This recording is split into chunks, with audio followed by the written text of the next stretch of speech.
Hey everyone and welcome back. Today we are working on this 1972 Peugeot 204 that it's been restored for the last 5 years. So on my latest video I worked on the rear shocks and today I'm going to work on the front axle. I'm going to work on the steering, the drive shaft and some more components. So let's get started.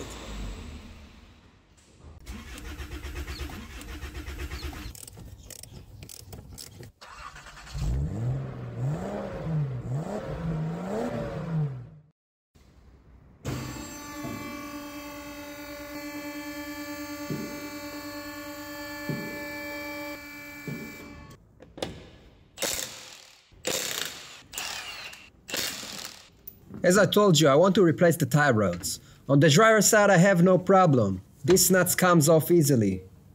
And with the help of a hammer, I remove the tie rod from the knuckle. Good.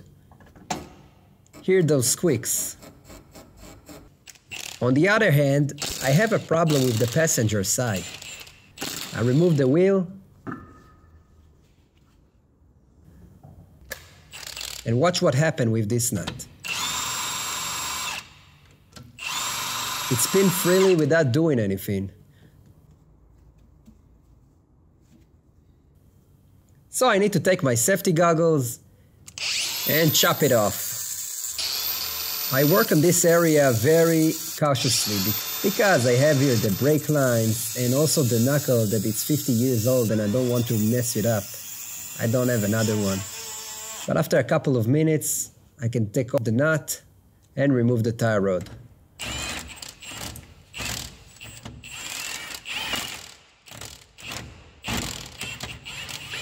Now I need to remove the steering rack from the steering column. Using an 11mm socket and a wrench, I remove the bolt.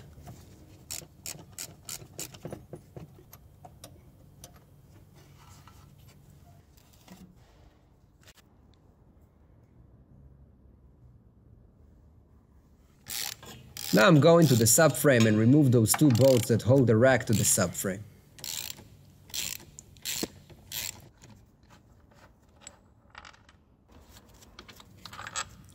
I still can't take off the rack because the column is still attached to it. I took off the column from the inside of the car. It was hard to record it, but on the next episode you can see it. It's not the first time I removed the steering rack in this car. Once, I even removed it without taking the wheels off the ground. I figured out that if I'm in there already, it's a good chance to take a look on the speedometer cable that it is not functioning right for a long time. I want to make sure if it's a problem with the cable or with the gear itself. So I removed the locking nut.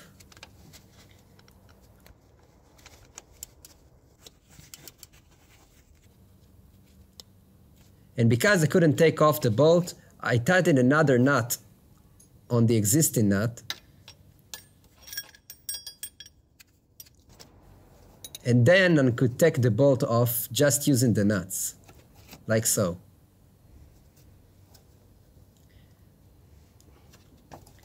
Now the speedometer cable should come off very easily.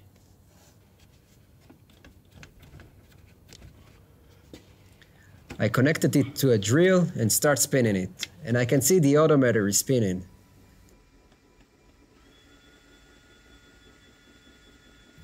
But unfortunately the speedometer is not working.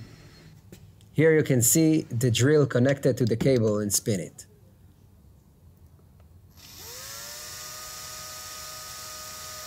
Let's continue with the rack. I removed the tie rods. If you are familiar with new cars, you can see that those tie rods are very different from what we have today.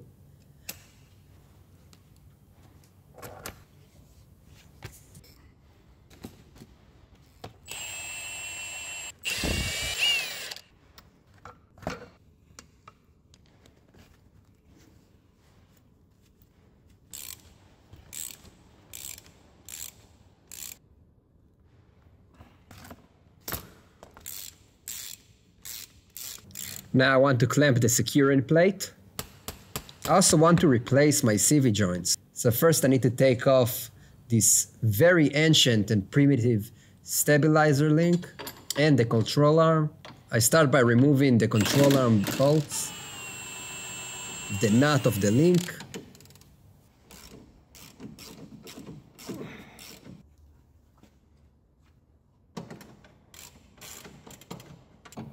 another nut on the stabilizer bar itself. Pay attention that the link have two rubber bushings.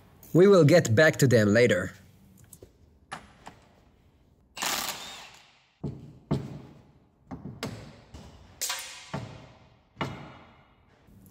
While the CV joint is disconnecting from the transmission, you can see oil coming out. And it's not just transmission oil, it's also engine oil. The engine and the gearbox are in the same block in this vehicle. I install my new joint, first in the transmission,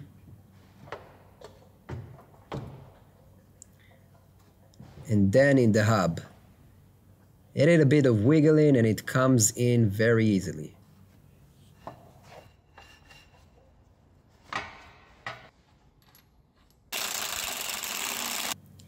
The stabilizer bar, the tie rods are not the only thing odd here. We also have those quirky control arms that have no bushing inside. The bushings are at the subframe and you can see two sponges on each side to remove any noise coming from metal to metal contact. So I found this method. First, I hold the sponges with the control arm on both sides and then I slide the control arm all the way.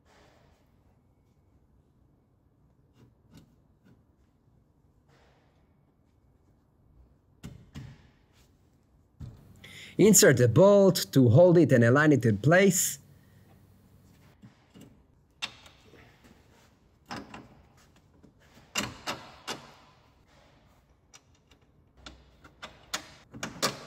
And then I can just finish the job with tightening the bolts like any other control arm. Well, it was already getting late and I had a lot more work to do.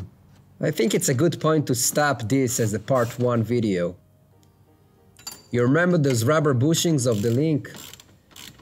I couldn't fit them inside the control arm, so I compressed them in a vise for 2 days until I came back to the car. On part 2 I show you which tricks I used to fit them on the car.